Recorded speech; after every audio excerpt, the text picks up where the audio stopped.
Kherson, February 1977. A murder at a children's club in Kherson. The DIY club manager Emma Oborina found dead in the room designated for the cooking classes. Anna Davydova, a club employee, found the body. Walking the kids into the sewing and knitting class, she saw her boss lying on the floor with a punched head.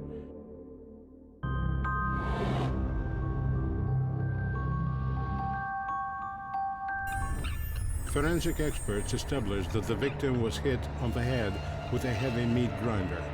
The death occurred at least 12 hours ago, that is last night. The blow was stricken on the parietal part of the skull. A bone fragment stabbed the brain, causing hemorrhage. The death occurred instantly. Fingerprints on the meat grinder were wiped off. The staff told the detectives that yesterday's classes ended at 7 p.m. Everybody left, but Emma stayed to clean up the kitchen after baking cookies with kids. The dough had to go through a meat grinder, which might have been the first heavy thing the killer could have had and had. Asked about what could be a reason for the tragedy, the employees told that Emma's day was a complete disaster. First, her son-in-law came to the club and the scandal erupted. From what they overheard, the employees understood that the man was demanding money from Emma, referring to his dire situation. Emma emphatically refused. The son-in-law was so overexcited that he could well return and kill Emma. After he had left, she was crying and said that her tears were not over herself. She pitied her daughter suffering from her unfortunate marriage. They're up to their ears in debt. The man takes no care of family problems. Emma's private life could not be called happy either. She was a widow. Her husband passed away 8 years ago. She lived together with her aged mother. Her colleagues knew she had a boyfriend living separately. He never came to meet her after classes. His name is Nikolai. He's a driver. No one knew where exactly he works. Emma loved her job. She really felt she belonged to her club. Kids adored her. She taught simple and tasty recipes to several generations of the neighborhood residents. Mothers brought their daughters to the club asking Emma to teach the girls how to cook unique garlic toasts they themselves learned from her years ago. Toasts in the Soviet Union were not exactly like an English or American toast.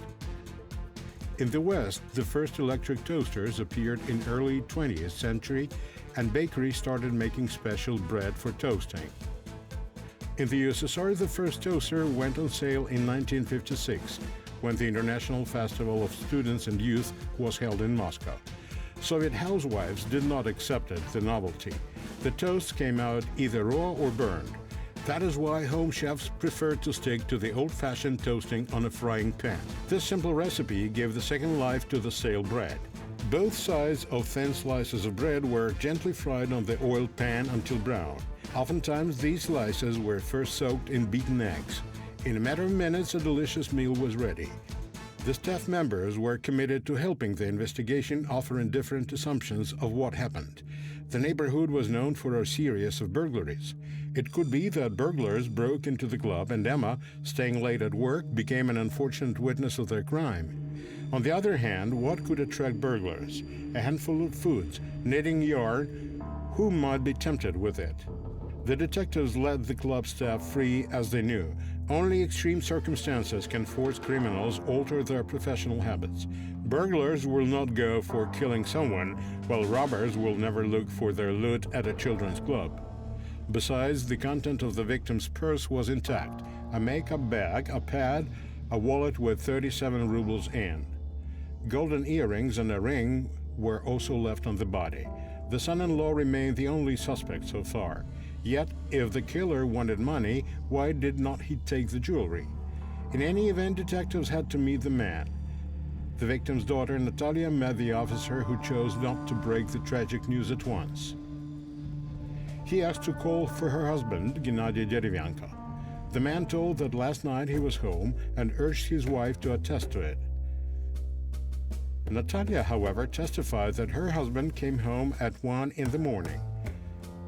He was nervous and rude, demanded supper to be served. The wife asked what her husband did, to which the detectives told about Natalia's mother's death. Her reaction left no doubts. The woman considers her husband guilty. She told she had found 1,500 rubles in his coat, while the day before her mother-in-law withdrew a big amount from her saving account. The suspect was detained.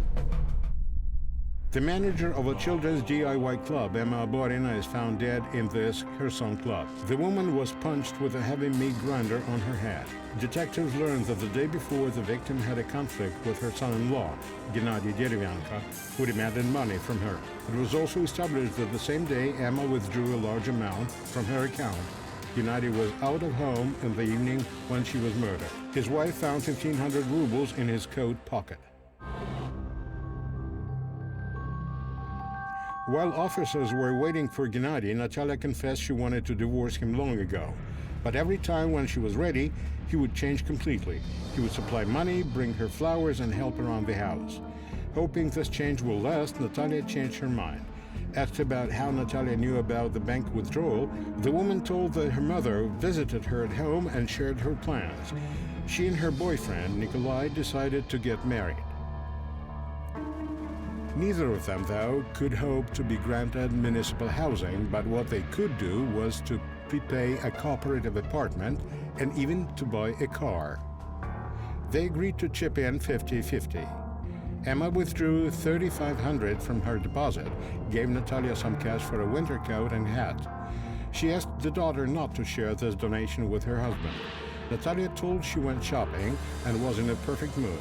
In the evening, her husband came over. As he saw the new things, he went mad. He suggested that his wife was having an affair with a rich lover.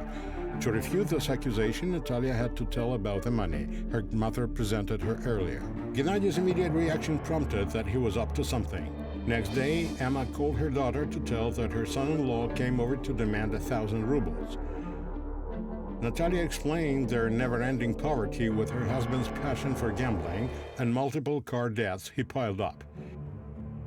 The mother's choice of a man was quite opposite, an immaculately positive man with no bad habits. Emma introduced him to the family at her daughter's birthday celebration. Natalia's first impression of him was rather controversial. Nikolai was keeping an eye on Emma, staying indifferent to the festive spirit at the table. Except that when Emma was going to have a drink, he suggested that she has had enough. Emma was not used to receiving orders from anyone, but she did obey Nikolai's trying to loosen up the tension of an awkward moment. Natalia did not know Nikolai's exact address. He lived at some hostel. Her grandma and Emma's mother, Glafira, could possibly know more. The detectives found worn gold and jewelry in Gennady's pockets. Natalia did not identify a single item. Before the interrogation, Gennady's fingerprints were retrieved. He did not deny he had asked his mother-in-law for money. He had no other choice as repaying debts became a burning priority. He admitted being an avid gambler and having the poorest of luck lately. Emma declined his request for money. He explained that the 1,500 his wife found in his pocket was a lucky win. After his mother-in-law refusal, Gennady went to an illegal gambling hangout, and his luck finally turned its face to him. He won enough money to repay the most urgent debts and to keep something in his pocket. The same also referred to the found jewelry. One of the players, Veniamin, ran out of cash and betted a handful of golden baubles. Gennady claimed that his gambling that night is his unbreakable alibi. However, he was not sure any of his co-players would be willing to corroborate it. Natalia was deeply shocked with the news about Emma's death. Her life stopped making sense. Talking about her granddaughter, Natalia, Glafira said that she always thought her to be a stupid and lazy free rider, living all her life at Emma's expense and accustoming her husband to it too. Her comments on Nikolai were rather wary. She knew that the man had served a long time in prison for homicide. She further told that at some point Nikolai moved in and started remodeling the apartment, which the old woman disapproved.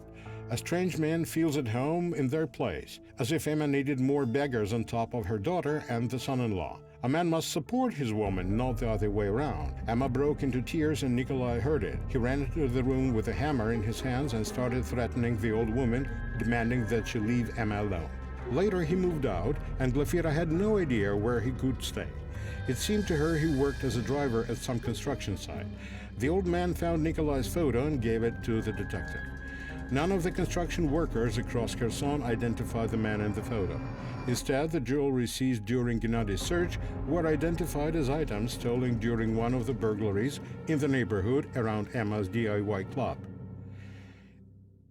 In the middle of the detectives' meetings, the wanted Nikolai entered their office. He said he just found out about his bride's murder.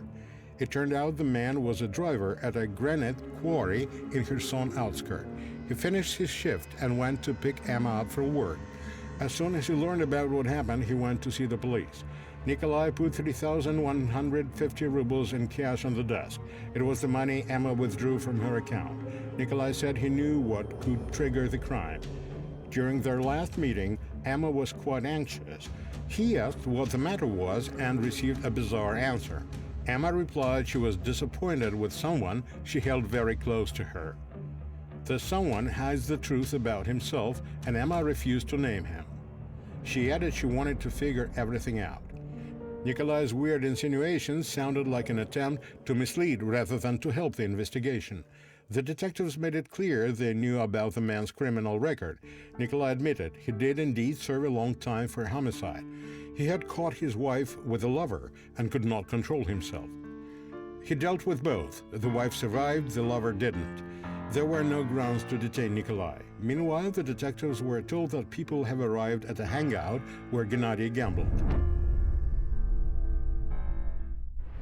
Emma Oborina, director of Kherson Children's DIY Club, is found dead in one of the club's rooms. The victim was hit on her head with a heavy meat grinder. Her son-in-law Gennady Davydova, an addict gambler with huge debts, is a suspect in the case. He pleads innocent and claims that the valuables found on him were won at a gambling session in an illegal hangout. It is known that the day before her death, Emma withdrew 3,500 rubles from her account.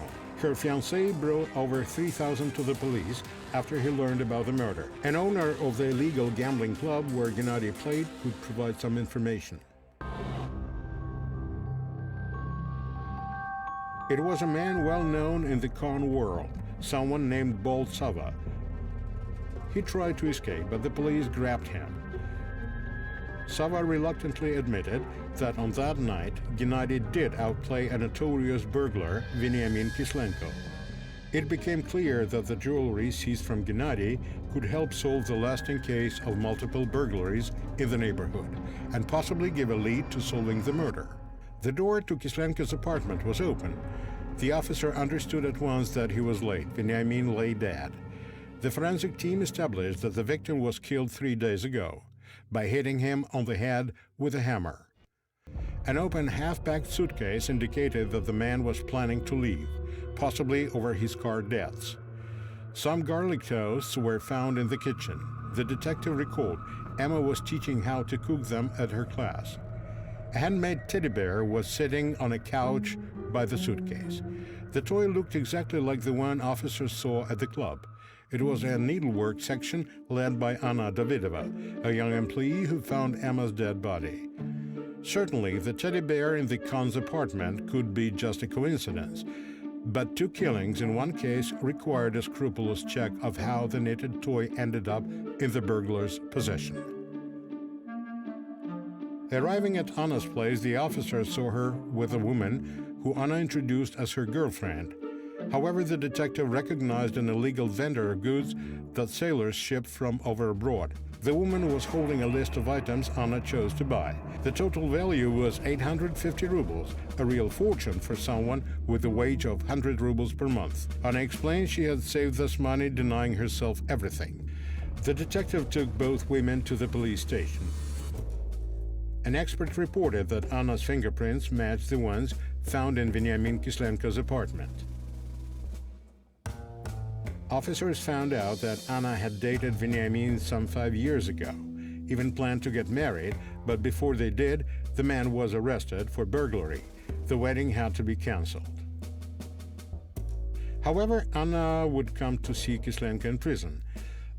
A search warrant was issued to examine Anna's apartment, where detectives found 15,000 rubles in cash and multiple jewelry items. Anna was unable to explain the origin of the valuables, but they were immediately identified as items stolen from burgled apartments. The detective showed Anna the forensic examination results. Minute traces of Emma Oborina's blood were found on her coat. Anna was swearing it was an accident and she was a victim too, that it was children's fault. Their chit-chats enticed her to do it. Working with kids at the club, Anna knew many details about their families. Naive boys and girls eagerly spoke about their parents' earnings and savings and about the places where the valuables are kept at homes. The talkative and envious Anna would relay this information to Veniamin, who recently got released from prison. The man offered her to take advantage of that to fish out as much as possible information from gullible kids. What happens next should not concern her. He would visit the apartments and take care of everything. Anna wanted to refuse, but Kislenka began to tempt her with their future luxury wedding and lavish life together. That is how the gang formed. During the period from November 1976 throughout February 77, 11 burglaries took place in the neighborhood. The last one was a week before Emma's murder, right in the building where the club was based. A very expensive jade ring was stolen from Galina, a grandma of one of the girls attending the club. Emma remembered this ring quite well. Galina wore it all the time, and it was what let Anna down. That tragic evening, Emma was busy in the kitchen. She had to wash dishes after baking cookies. Anna came in to offer help so that they could walk home together. Emma said she'd take care of her chores alone. The only request she had was to shut the window. Anna put her bag and went to do what she was asked. Suddenly, the bag fell down and its contents spilled out. Emma wanted to put everything back, but noticed a jade ring, which led her to the only possible conclusion. Anna understood that Emma had a direct evidence of her ties to the series of burglaries. She snatched a meat grinder and punched her superior on the head. The young woman put all the blame on her fiancé. He was the one who involved her into crime. She trusted him, while he never went further than little sops and did not mean to marry her.